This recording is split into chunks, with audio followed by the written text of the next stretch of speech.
ভর্তি চলছে সেবারহাট পশ্চিম বাজারে অবস্থিত জিনিয়াস মডেল স্কুলে প্লে হতে সপ্তম শ্রেণী পর্যন্ত ছাত্রছাত্রী ভর্তি চলছে।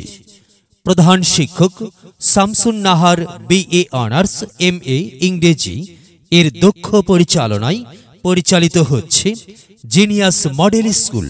জিনিয়াস মডেল স্কুলের বৈশিষ্ট্য সমূহ: অত্যন্ত মনোরম ও নিরিবিলি পরিবেশে পাঠদান, ধর্মীয় শিক্ষক দ্বারা নুরানি কোরআন শিক্ষা, দুর্বল ছাত্রছাত্রীদের অতিরিক্ত ক্লাসের ব্যবস্থা, স্পোকেন ইংলিশ এর ওপর বিশেষ গুরুত্বারোপ। আপনার সন্তানের নিশ্চিত ভবিষ্যৎ নির্ধারণের জন্য আজই যোগাযোগ করুন। School office genius model school. Genius model school, Sebarhat, Senbag, Noakhali. Mobile 01814 773353।